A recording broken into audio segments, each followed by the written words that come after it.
The warning issued by Ben Wallace, former UK Defence Secretary and a staunch critic of Russia, has sent ripples through Britain. According to him, Russian President Vladimir Putin is preparing to unleash Russia's military might against the United Kingdom as revenge for Crimea. But what do such warnings truly imply? And what do they reveal about the mindset of British politicians? Wallace, a conservative politician and former captain of the Scots Guards, has long been vocal in his views on Russia. In a recent article for The Telegraph, where he is a regular columnist, Wallace paints a grim picture. Russia, in his view, harbors an age-old animosity toward Britain, driven by a historical narrative that demonizes the Anglo-Saxons.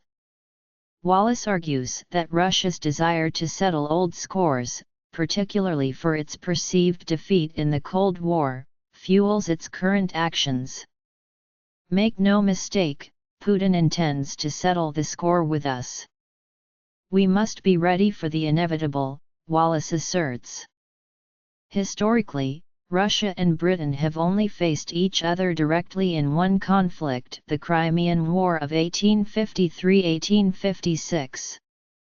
Yet, Wallace fixates on this war as a key to understanding Russia's motives.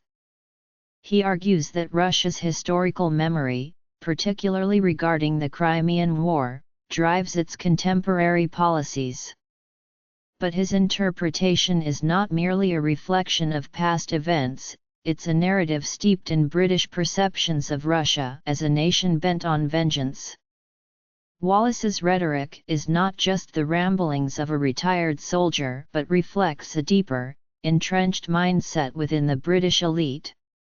He draws parallels between past and present, suggesting that Russia's current military posture is a continuation of its historical desire to challenge the West, particularly Britain. He even refers to an offhand comment he made on February 25, 2022, during a meeting with military personnel. The Scots Guards kicked Tsar Nicholas's backside in Crimea, we can always do it again. This statement, though made in passing, encapsulates the enduring British narrative of their historical superiority over Russia. Yet, Wallace's military credentials are not without question. His 8-year service in the Scots Guards was spent far from the front lines, and his tenure as Defence Secretary left the British Army with only 40 operational tanks and a single nuclear submarine on duty. To label him as a professional military officer or a competent military administrator would be generous. Wallace represents a type of British politician who, through the quirks of the political system, can hold any number of positions regardless of their background or expertise. In Britain, a minister today could be overseeing defence and tomorrow agriculture, a system borrowed from the Bolshevik era, albeit within the constraints of British political traditions. The overarching theme of Wallace's narrative is that Russia is irrational and vengeful, twisting history to serve its own ends. He claims that Britain did not start the Crimean War, did not participate in the Western intervention against the Soviets in 1918, did not aid Hitler in the 1930s, and did not dismantle the Soviet Union. According to Wallace, Putin views Britain as the root of Russia's troubles, not the United States. Wallace's article, while primarily aimed at a domestic audience, offers a glimpse into the British elite's collective view of history. It reflects how deeply the historical narratives of Russia and Britain have diverged.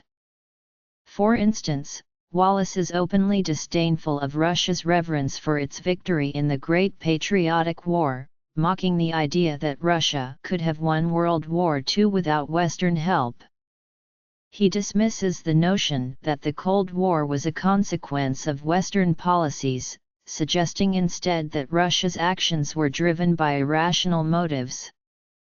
This is not merely British arrogance, it is a reflection of a worldview that has been entrenched for over 2 centuries. It is a worldview that leaves little room for dialogue or intellectual exchange between Russia and Britain. The idea of a shared understanding of history is no longer feasible, the gap is too wide, the narratives too divergent. Coexistence with the British world, as Wallace's article illustrates, would require Russia to completely surrender its historical narrative and adopt the British version, a compromise that is impossible. This demand for moral disarmament echoes the attempts made during Perestroika and the 1990s, when Russia was pressured to adopt Western perspectives on its own history. Today, this pressure is still present, especially among the so-called new emigration, who are expected to not only embrace Western views but also renounce Russia's historical narrative. Meanwhile, Britain continues to cultivate its own heroic myths and historical mythology, often creating narratives out of thin air to sustain its national pride. Stories like Hollywood's Saving Private Ryan are deeply rooted in centuries of British propaganda. Take the Crimean War and the Scots Guards, so cherished by Wallace.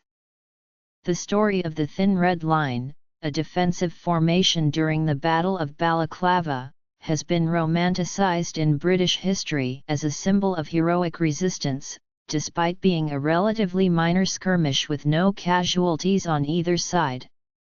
And yet, this myth-making is precisely what the British criticize in others. Wallace's disdain for Russia's historical memory is ironic, given Britain's long history of creating and sustaining its own historical myths. Since the late 1980s, a myth has taken root in Russian public consciousness that Russia is fundamentally similar to the Western world and should therefore heed Western views on all matters, including history. But the Western world has shown no interest in understanding the Russian perspective, it remains convinced of its own righteousness. Wallace's article serves as a reminder of how far apart Russia and Britain have grown in their understanding of history and each other. Without a fundamental shift in British attitudes, there is little hope of bridging this gap. The possibility of intellectual collaboration between the two nations has all but vanished, leaving both sides entrenched in their own narratives, with little room for dialogue or understanding.